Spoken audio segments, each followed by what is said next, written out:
दोस्तों कल ट्रंप ने एक चौंका देने वाला बयान दे दिया है जिससे कि वाकई में दुनिया भी शॉक्ड हो गई है। अमेरिका ने दोस्तों भारत पर 50% तक का जो टैरिफ लगा रखा था, अब अमेरिका कह रहा है कि हम भारत पर टैरिफ घटाकर सिर्फ 18% कर रहे हैं। और दोस्तों ये कोई साधारण बात नहीं है, बल्कि ये एक डिप्लोमेटिक मास्टर स्ट्रोक है। ऐसा क्यों कहा जा रहा है मैं आपको बताता हूँ। दरअसल कल अमेरिकी राष्ट्रपति डोनाल्ड ट्रंप ने एक ट्वीट किया जिसमें उन्होंने ऐलान किया कि भारत और अमेरिका के बीच नई ट्रेड डील हो सकती है। पहले टैरिफ 25 से 50% था, लेकिन अब टैरिफ 18% हो जाएगा। मतलब भारतीय प्रोडक्ट्स भी अब अमेरिका में ज़्यादा सस्ते और कॉम्पिटिटिव होंगे। अब इसे लेकर दोस्तों एक्सपर्ट्स की भी बड़ी राय सामने आई है। एक्सपर्ट्स कह रहे हैं कि ये क्या भारत की जीत है। ये अमेरिकी एक लेखक हैं, उन्होंने ये बात कही है कि वियतनाम और बांग्लादेश जैसे देशों से बेहतर टैरिफ पाना भारत सरकार की बड़ी कूटनीतिक और आर्थिक जीत है। अब अमेरिका अचानक तो रातों रात ये काम करेगा नहीं। यहाँ पर अमेरिका को ये झुकना क्यों पड़ा, इसके पीछे का रीज़न मैं आपको बता दूं कि अमेरिका पर प्रेशर कैसे पड़ा। आपने हाल ही में देखा होगा कि भारत EU की मेगा डील हुई थी और भारत और यूरोप के बीच जो ट्रेड डील साइन हुई उससे अमेरिका घबरा गया और अमेरिका को ये लगने लग गया कि भैया अगर ये सब चीज़ अमल में आ गई तो अमेरिका डेफिनेटली पीछे हो जाएगा।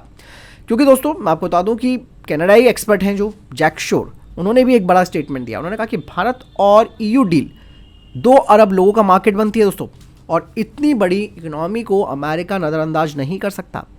ग्लोबल टेंशन एक तरफ हो रखी है जहां ईरान, यूरोप, चाइना, अमेरिका पहले से कई मोर्चों पर फंस चुका है। वो भारत के साथ अब कोई ट्रेड फ्रंट नहीं खोलना चाहता क्योंकि इससे अमेरिका को ही नुकसान है।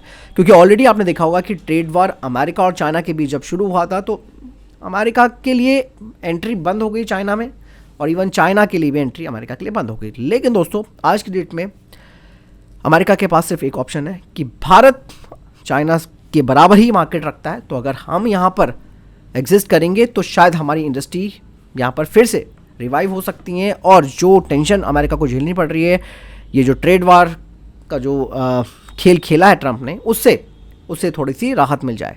दोस्तों यहाँ पर रशिया का भी एंगल सामने आया है। ट्रंप ने कहा है कि भारत मान गया है कि वो रशिया से तेल नहीं खरीदेगा। लेकिन दोस्तों यहाँ पर अमेरिकी एक्सपर्ट्स इस बात को कह रहे हैं कि ऐसा शक हो सकता है कि भले ही भारत सरकार ने वादा किया हो कि हम रशिया से तेल ना लें, लेकिन नवंबर के बाद थोड़ी बहुत ऊपर नीचे कमी देखी गई है, पर ऐसा पूरी तरीके से संभव नहीं हो पाएगा। यहाँ पर दोस्तों ट्रंप ने जो सोशल मीडिया पर जो पोस्ट डाली है उसमें लिखा हुआ है कि प्रधानमंत्री मोदी की मित्रता और उनके अनुरोध पर अमेरिका ने टैरिफ 25 से घटाकर 18% कर दिया है। तो कुल मिलाकर दोस्तों सिनेरियो तो ये बनता है कि क्या ये असली जीत है, ये एक सवाल है। ये सिर्फ टैरिफ कम होने की बात नहीं, मैं आपको बता दूं, ये एक संकेत है कि भारत अब सिर्फ मार्केट नहीं है बल्कि एक पावर है जो अमेरिका को भी निगोशिएशन टेबल पर झुका सकती है, और ये करके दिखा दिया गया। क्योंकि दोस्तों जिस तरीके से ट्रंप ने बड़ी बड़ी बयानबाजी करके ये 50%, ये 30%, ये फला फला फला, बाद में पता चल गया वहाँ की इंडस्ट्रीज़ को कि भैया ये तो पूरी तरीके से अमेरिका की इकोनॉमी को बर्बाद करने वाला है।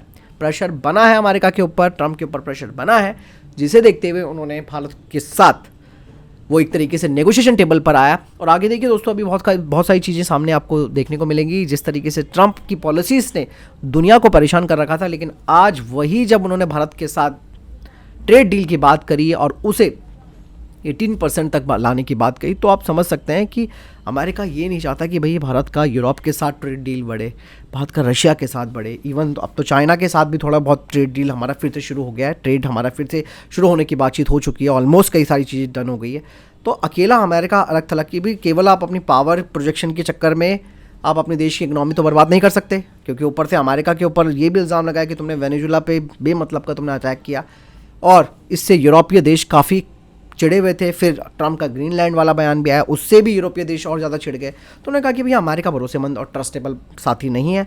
और बीच में तो ये बात भी आई थी कि नाटो से भी यूरोपीय देश अपने आप को अलग करने की सोच रहे हैं, और फ्रांस ने तो यहाँ पर कदम भी उठा दिया है। धीरे धीरे फ्रांस भी नाटो से पूरी तरीके से दूरी बना लेगा और यूरोपीय यूनियन एक अपना खुद का नाटो बनाएगा। बहुत चीज़ें दोस्तों जो जियोपॉलिटिकली सामने आ रही है, क्योंकि अब भारत यहाँ पर दोस्तों सेंटर है, और भारत के बिना दोस्तों आप ये देखिए कि दुनिया की इकोनॉमी नहीं चल पा रही है। फिलहाल आपको क्या लगता है कमेंट सेक्शन में लिखकर जरूर बताइएगा। मिलते हैं एक साथ, जय हिंद, वंदे मातरम। इसके अलावा दोस्तों मैं बोलना चाहूँगा कि हमारा टेक्निकल क्लास नाम का चैनल भी है जो कि डेली डिफेंस अपडेट्स हम वहाँ पर देते हैं, आप वहाँ पर जरूर देखिएगा। जय हिंद, वंदे मातरम।